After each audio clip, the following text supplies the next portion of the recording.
Season 6, Episode 11, The Collective Size. Let's talk about sex, baby. As the song goes, let's talk about sex as a primal survival urge. Sara makes a joke about performance drivers and Trajce quotes a Talking Heads lyric. We're on the road to nowhere. Sara explains primal neurobehavioural drivers of human activity and the ways in which these ideas are used in gaming technology, and how they could improve road safety compliance, and how they could advance work design strategies. Alan loves the linguistics of words like ontology and salutonesis.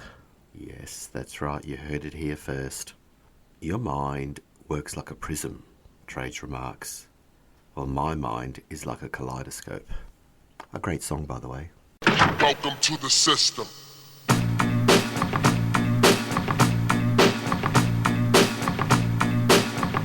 Yeah. 1, 2, kid. This speed. R for D. And we're gonna bust it up like this. I'm crushing empty bourbon cans with my dirty hands, poisoned by devil's weed, dreaming off foreign lands. Ever since my very spark of life, I've been caught in this astrological plight. Hello, and welcome to the WhyWork Podcast, a series of playful legal dissections on the most curious and alarming events in the world of work. The podcasters Alan Girl, Trajce Svetkovsky and Sara Pazell debate how to craft a better experience of work. Sit back, relax and enjoy. And remember, none of the things we talk about today should be construed as legal advice or any other type of advice. We're just here to talk about all things related to work. Why aren't we talking about things like sex is a motivator? And if we just name it, claim it, we can be far more forthcoming in analyzing stuff that might go wrong and really wrong for workplace protections. We talked about it in previous episodes, Trajce, and it was sort of one of your ideas. You were really championing that we talked about very primal, basic human motivators. Do you remember that? Yeah. Oh, the old Maslow's hierarchy of needs. Yeah, the id, the ego, what's primitive, what's primal, and the fact that sex is a driver and it should make us understand things like, even protection. When you put it that way, it's really interesting, isn't it? Because there's some things we can talk about and some things we can't. And how do you mean? Well, talking about sex is always going to be a tricky topic. And yet it is primal survival human. If you just go humanistic, hello, let's talk about it. And it's funny, if you think about Let's talk about sex, baby. That's Let's right. talk about Salt and pepper. If you think about great, push it was better. But anyway, the thing is, if you remember though, our previous discussion about the Tradie's ads inherently was about sexualization. So it does all Sex sells. It points back down to these primal things. So it sells and it confronts, because we were just saying, how would you introduce this in the workplace if you needed to? Yeah, so it's confronting as well. So there it goes. It's a thing. It's a thing that needs attention. Okay. And we struggle to talk about it. We're either outraged or we certainly feel uncomfortable. And all of those episodes and all those cases we talked about last couple of seasons or last year with respect to brothel workers, or injured workers who work in the sex industry, it always seems to be an uncomfortable topic. So, yeah, you're right. That 3-letter word is problematic in terms of discussion. And I want to dissect now motivators a little bit further into these segments Where are you going with this? neurobehavioral drivers. Okay, neurobehavioral drivers. I love this Where's stuff. that going? I'll take you. Don't worry. We're going down a road of design in a moment. Where's the Where's this NBD? going? Where's You were hoping for another sex story? Is that right, Alan? I've got those too. But anyway, that's I've got a few, right? Like Talking Heads said, we're on the road to nowhere. We're on the road No. So this is fascinating, and anybody I speak with goes, wow, this is great. I'll try and give you some other workplace context of how I've applied it. But first, let's just go back to some basics, some fundamentals. So in my neuroanatomy, in my first degree in occupational therapy, I loved neuroanatomy and neurophysiology, which really spoke about human drivers, right? And so flashback from that, fast forward, then I'm listening to a podcast, and this was with Dart Lindsley, and I spoke on Dart's podcast series, Work for Humans, and he had a guest, Loretta Breuning. Now, Loretta Breuning is a specialist in understanding this neurochemistry and behavioral drivers. And I loved this episode. I spoke about neurobehavioural drivers in the HFESA, the Human Factors Ergonomic Society of Australia Conference 2023 for the Ron Cummings Memorial Lecture Award also. And everyone I speak with goes, wow, this is great. So go back to some basics about what motivates our action.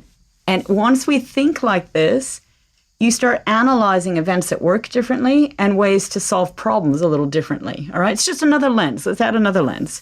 So I'll throw some out at you, right? Dopamine. Dopamine is what acts on areas of the brain to give you some feelings of pleasure, satisfaction, motivation. You hear about dopamine hits for shopping, right? Late night shopping.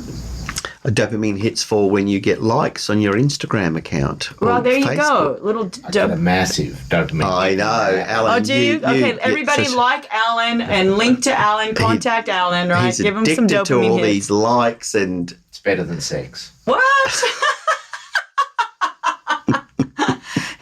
It's going to be a joke. That's a whole nother story right there. That's a whole nother chapter. But that's the thing. They talk about dopamine, like particularly people who are addicted to social media.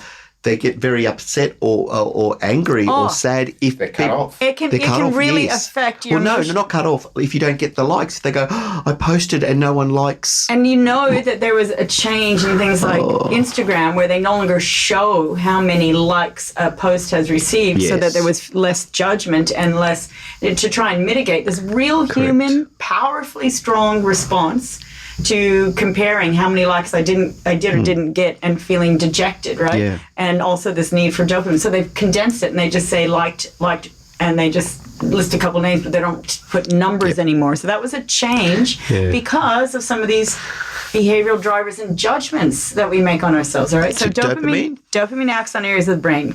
It also controls things like memory and your mood or your sleep and wake cycles, your concentration, learning, bodily functions like movement, functional movement patterns. So let's just say dopamine has a bit of importance, okay? So got that? Got dopamine, right?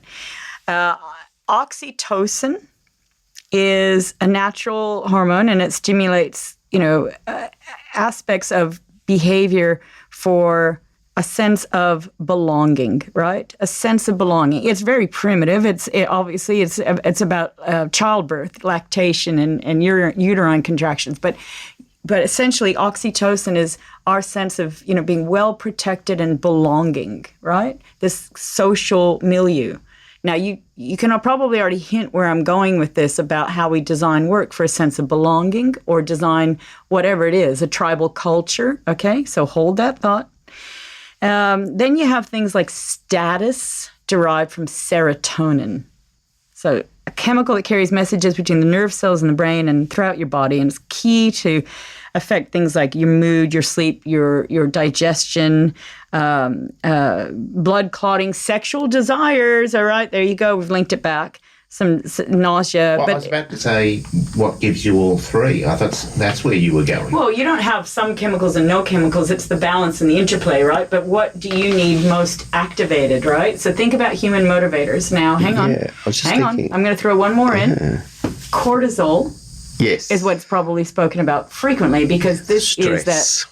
That's right. The stress, the Goldilocks challenge in human factors of the just right degree of challenge. If you're not challenged enough, there's no motivations, right? You disassociate, you're not engaged. If you're over challenged, there's too much coming at you, you burn out if you go to the extreme, or you got mental fatigue arising, right? Ergonomic standards around mental fatigue.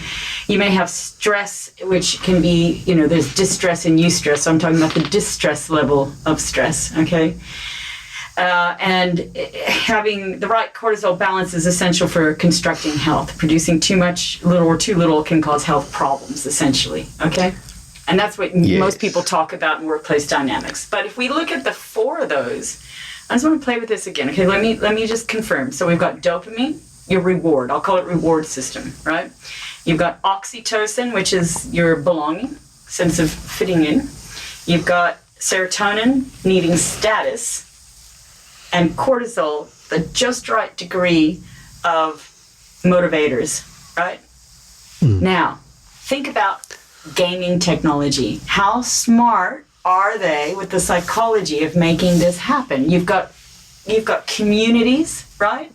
Oxytocin, well satisfied, sense of belonging. You get reward, you get points, you get status, what you've collected or what avatar you move up to. Okay. Next level, that's right. All right. And cortisol, where they want you to always be challenged to keep wanting to go a little bit further, and the addictions that are built into this. Okay. So think gaming technology, right? Okay. Now, Trajce, you were going to say something. I'm going to give you a challenge. Yeah, no, hang on, are we talking about sex?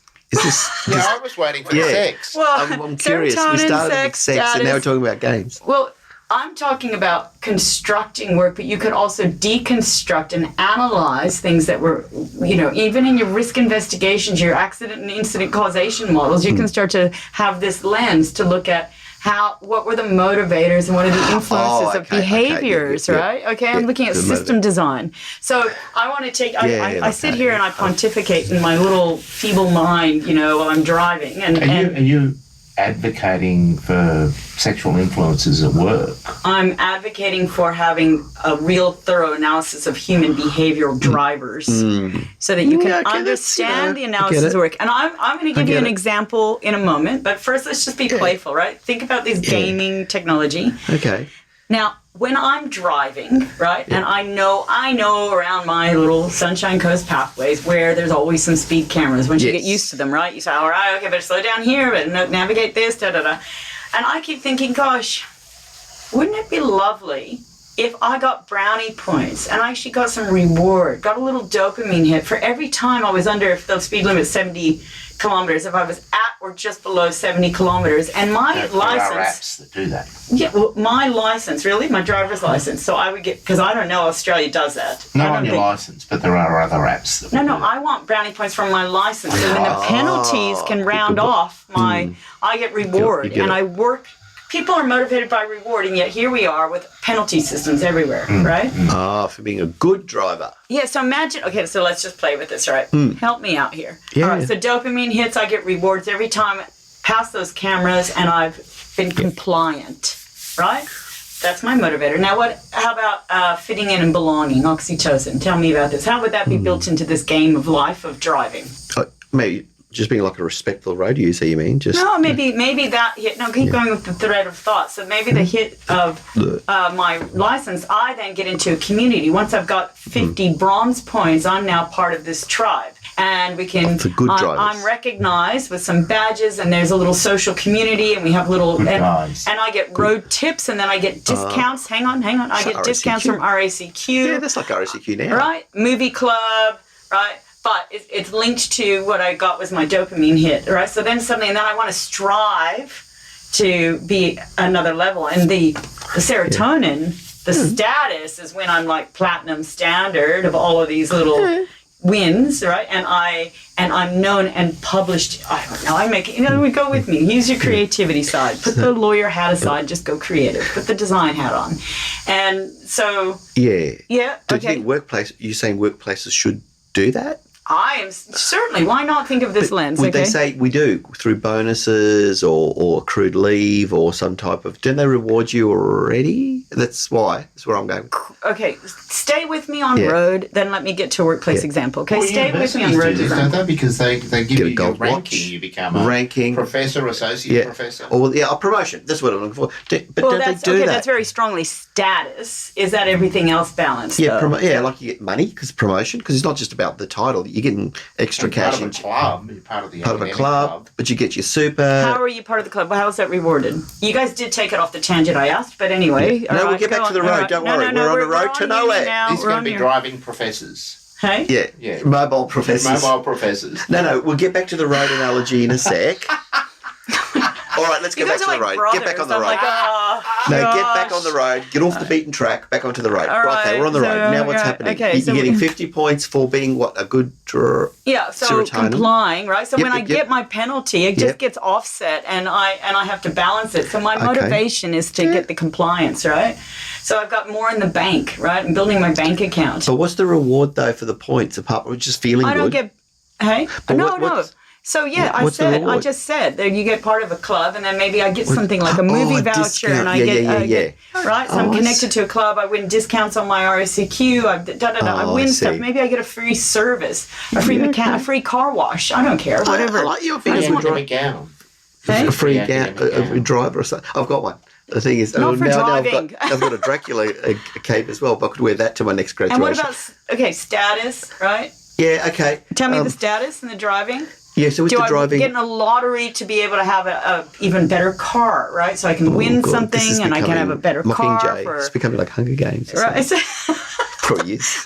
It's not to hunt anyone down, all right? No, but it feels like that if you get an extra biscuit or something, you get a reward. But what I'm saying is, what are you saying by tapping into these behavioural? You have a human-centered Factors. approach to get the outcome that you want. No, What's the I know where outcome you're that going want, with this. right? I think it is a good rethink of it. All right. Yeah. So we were talking earlier about workload management, Yeah. right? And just this week, Yeah, let's get off the road. Let's get back to work, right? All right. So Let's get off the road. Well, you need those analogies to make them Yeah. make sense. We talked about gaming technology. We talked about Sarah's dream of a whole new main roads reconfiguration. Mum, are we there yet? Welcome to the system. Just road analogy. I'm just running with it. All right. All right. So this week I was with a client and we were looking at workload management. And what do you know? It was also in education systems, okay, broadly, right? So we were looking at workload management, apropos, given your discussion as we started our recording today. Yep. And we're trying to dissect stats. You look at well-being surveys and even anything you look at, any questionnaires, any data, any scientist will tell you, it depends what lens you're using. What ontological framework are you using? What conceptual framework are you using to analyze I data? don't actually know that word, ontological. Do you know who taught me that? That's a great word. Professor Robin Burgess Limerick of UQ. Oh. In Yes. my early studies, preparing for my PhD, Great sportsman, great hockey player. it was a late night email response. hockey. Hockey, field hockey, yeah. Field hockey, you were college. So what does the word mean? It's your viewpoint, your framework, your conceptual mindset. You know, the color of the lenses. Ontological. Ontological. Yes. So when you study political science and you get onto Sartre, you study deontology.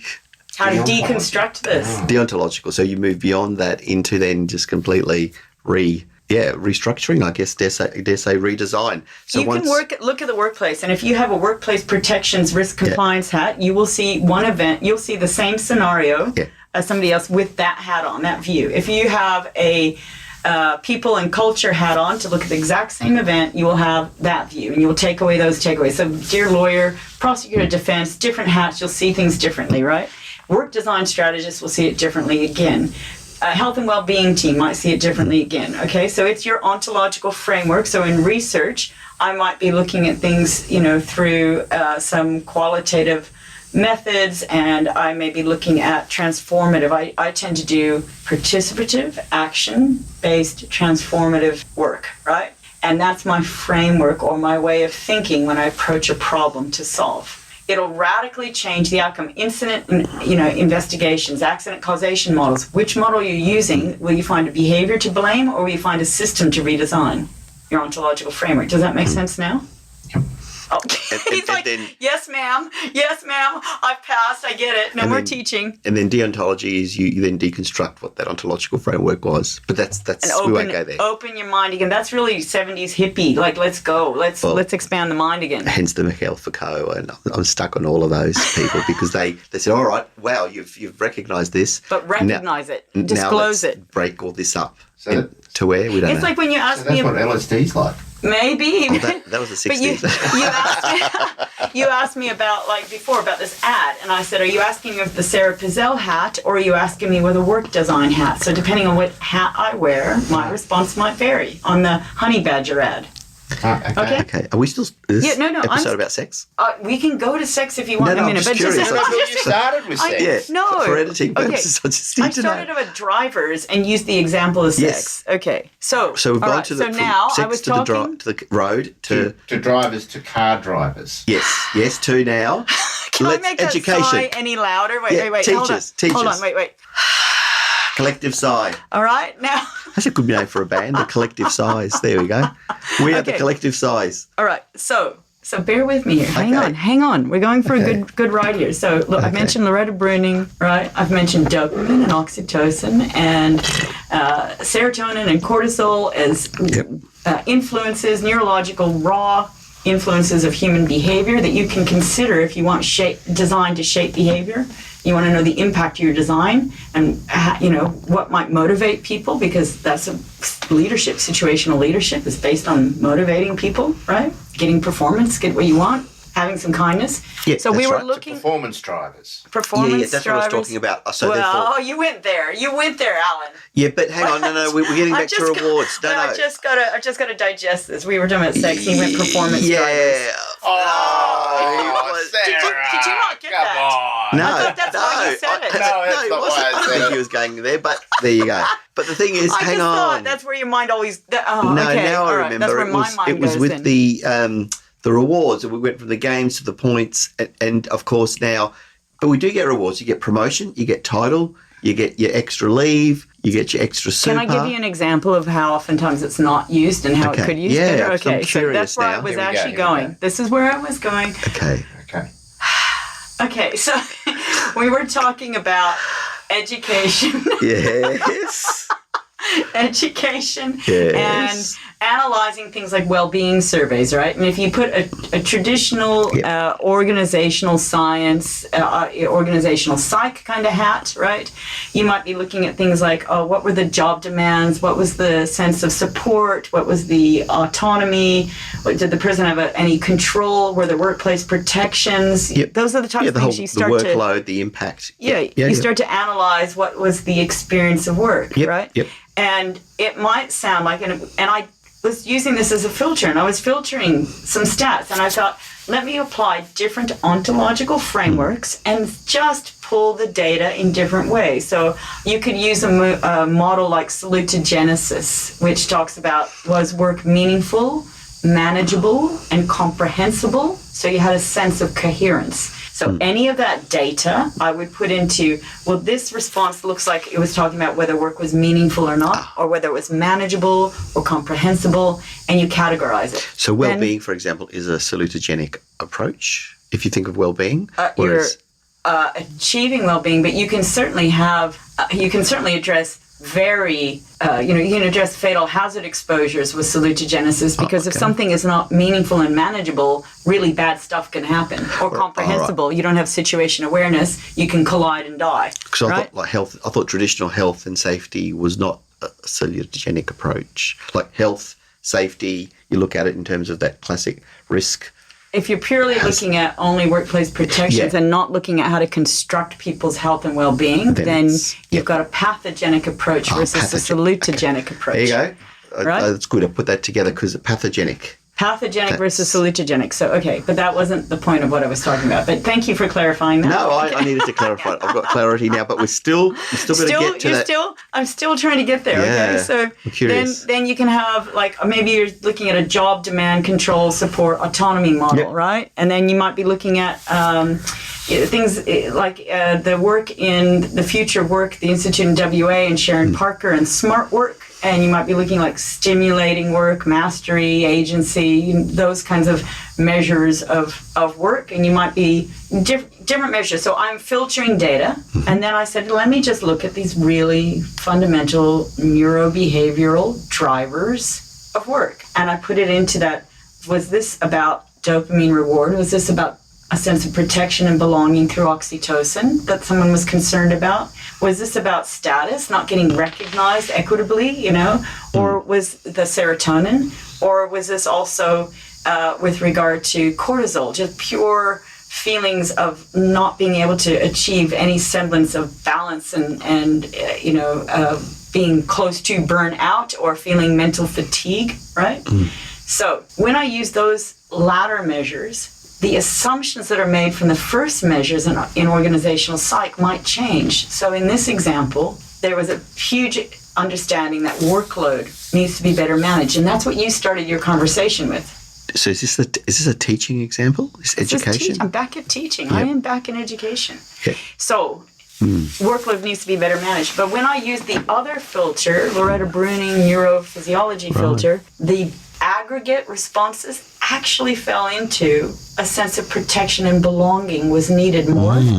Then the second one was that cortisol, trying to juggle everything that's coming at me. But there was a big gap, and very strongly the data suggested from the feedback from staff in past well-being surveys, right? Just desktop review, not yet gone out to do the field visits, desktop review. And this speaks to the concept that, hang on, maybe all of our efforts to go down this rabbit hole needs to go way back, and I actually need to make sure we, an organization, an institution, the system, must make sure that our people feel really protected from things like neglect, from things like exposure to occupational violence. Baseball bats. From baseball bats Remember at that school case? we've talked about, right? I need to be protected, and I need a sense of belonging where my voice matters, where I'm checked on, where I'm mentored, where if I want a flexible workplace and I'm a teacher, because we didn't bother to pause and learn from the pandemic properly about the implications, as I just said, in teaching, and I want my voice heard and there's a sense of belonging when I am heard and validated. If those are met, my concerns about workload may dissipate a little bit. Yeah. And that's when I went back to that cultural acceptance in Thailand, not to exploit people, but how are you addressing other things where acceptance can follow in other realms? Do you see where I'm getting at, right? It changes your whole intervention strategy if you can understand the problem correctly. Yeah, correct. Yeah, problem correct. That's right. We know there's a problem, but are you necessarily in the correct space? Are you going down a rabbit hole and trying to throw a solution, which happens if I just put your safety hat on, you guys, for a moment. It's very reactive. Happens all the time to have a control strategy and jump to a control strategy without verifying and understanding how it's going to be evaluated, and it gives everybody energy to put attention there, right? It's as basic as this. Let's stick with traditional OHS. We have a swims for high risk work. We have a swims. Yeah, so what? You have a swims. We can do all these modules. Yeah, so what? You're still before the court. So that's what you're suggesting is, okay, have the swims, that's great. Good, you're using your ontological framework. You see that, beyond. Alan? Got that? See where he takes things? But where I still can't get past a couple of things, but mainly when you mentioned teachers work from home, and I guess in my mind I was thinking of a cask of wine. Oh, you went back to the wine. You went back to that case, Duncan. Yeah, but here's the thing, but you would have to address those elephants in the room and I guess it's more importantly how. Okay, and speaking of that, how do we address alcohol, sense of belonging, do we really need to use alcohol for that sense of belonging, whereas that might be people's excuse, You may not need it, that's right. Did you see how, oh my gosh, do you see how exciting that is to review everything under those different hats? Absolutely. And look, I think it's important. I am nerdily thrilled with those kinds of different analyses. Now I know what you mean by that reward. Like, it's not just what I was looking at in that traditional linear cash. Oh, come on, you guys know better than that. You know that reward happens in ways that aren't always monetarily rewarded. That higher state of that aspirational. Oh, hang on, I'm talking to lawyers. Yeah, but cash money. No. Seriously, that's higher state of consciousness, that greater good. I love it, but also cash money in your back pocket's pretty good too. So it could be like little bonuses that you get, sense of community, like Pokemon. How many things can you collect when you're on your Pokemon game, right? Yeah, well, that's right. Widgets. So there is. For me, the takeaway out of this is think very broadly, turn on those receptors, and just go broad and use different filters before you decide to determine a solution, right? Use different filters and make sure you understand the problem, like holding a crystal to the light and looking at the way the light refracts many different colors, the prism, and then start to understand and dissect that, then validate that in the field and test it out a little bit more.